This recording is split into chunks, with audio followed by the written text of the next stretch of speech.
Now when morning was come, all the chief priests and the elders of the people took counsel against Yeshua to put him to death, and they bound him, and led him away, and delivered him up to Pilate the governor. Then Yehudah, who betrayed him, when he saw that he was condemned, repented himself and brought back the 30 pieces of silver to the chief priests and elders, saying, I have sinned in that I betrayed innocent blood. But they said, What is that to us? See thou to it. And he cast down the pieces of silver into the sanctuary and departed, and he went away and hanged himself.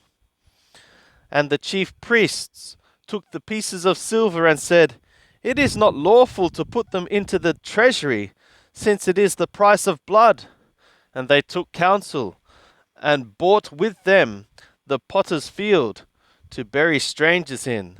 Wherefore that field was called the field of blood to this day. Then was fulfilled that which was spoken through Yirmiyahu the prophet, saying, And they took the 30 pieces of silver, the price of him that was priced, whom certain of the children of Israel did price, and they gave them for the potter's field, as Lord Yahweh appointed me. Now Yeshua stood before the governor, and the governor asked him, saying, Art thou the king of the Yehudim? And Yeshua said to him, Thou sayest. And when he was accused by the chief priests and the elders, he answered nothing. Then saith Pilate to him, Hearest thou not how many things they witness against thee? And he gave him no answer, not even to one word, insomuch that the governor marveled greatly. Now at the feast, the governor had been accustomed to release to the multitude one prisoner whom they would. And they had then a notable prisoner called Barabbas. When therefore they were gathered together, Pilate said to them, Whom will ye that I release to you, Barabbas or Yeshua, who is called Anointed? For he knew that for envy they had delivered him up. And while he was sitting on the judgment seat, his woman sent to him, saying, Have thou nothing to do with that righteous man, for I have suffered many things this day in a dream because of him. Now the chief priests and the elders persuaded the multitudes that they should ask for Barabbas and destroy Yeshua. But the governor answered and said to them, Which of the two will ye that I release to you? And they said, Barabbas. Pilate saith to them, What then shall I do to Yeshua, who is called Anointed? They all say, Let him be crucified. And he said, Why? What evil hath he done? But they cried out exceedingly, saying, Let him be crucified. So when Pilate saw that he prevailed nothing, but rather that a tumult was arising, he took water and washed his hands before the multitude, saying, I am innocent of the blood of this righteous man. See ye to it. And all the people answered and said, His blood be on us and on our children. Then released he to them Barabbas, but Yeshua he scourged and delivered to be crucified. Then the soldiers of the governor took Yeshua into the praetorium, and gathered to him the whole cohort. And they stripped him and put on him a scarlet robe, and they plaited a crown of thorns and put it upon his head, and a reed in his right hand. And they kneeled down before him and mocked him, saying, Rejoice thou, King of the Yehudim. And they spat upon him, and took the reed and smote him on the head.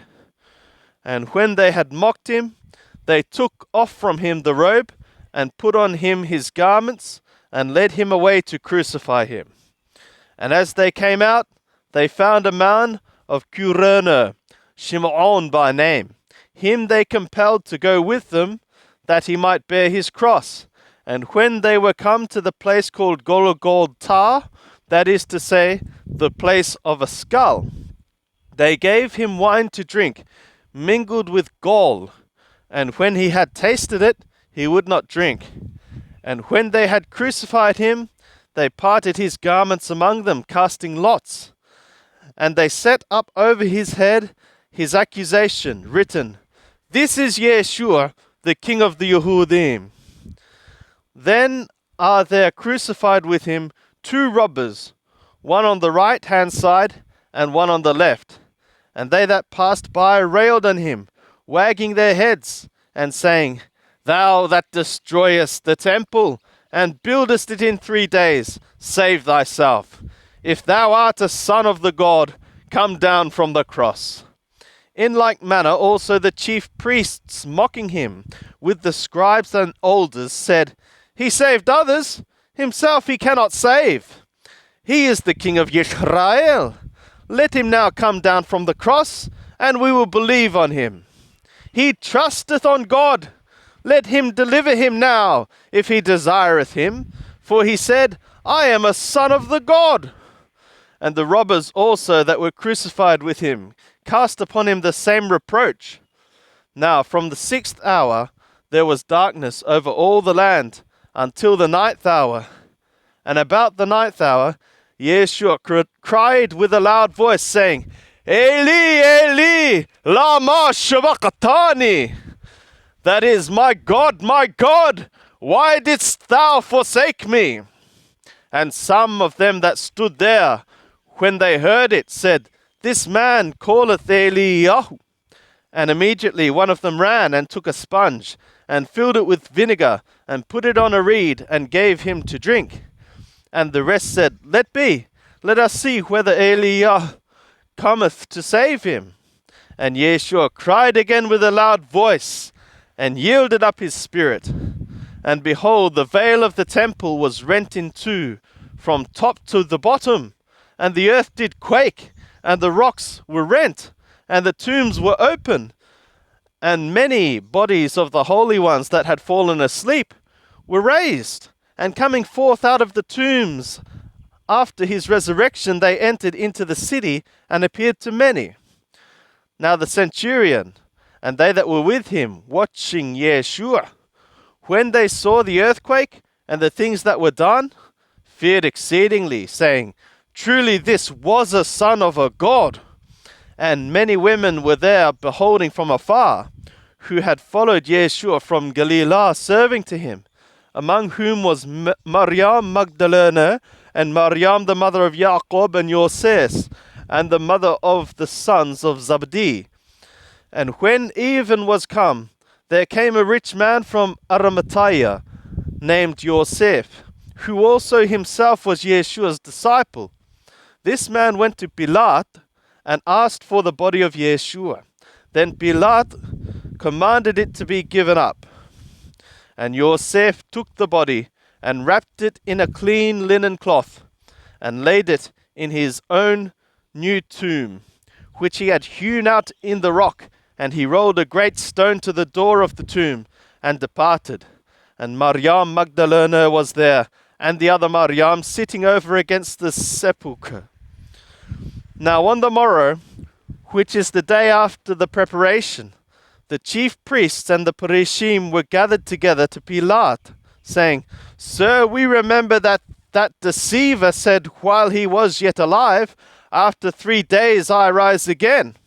Command therefore that the sepulchre be made sure until the 3rd day, lest perhaps his disciples come and steal him away, and say to the people, He is risen from the dead ones, and the last error be worse than the first."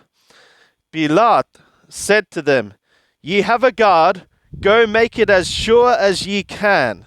So they went and made the sepulchre sure, sealing the stone, the guard being with them.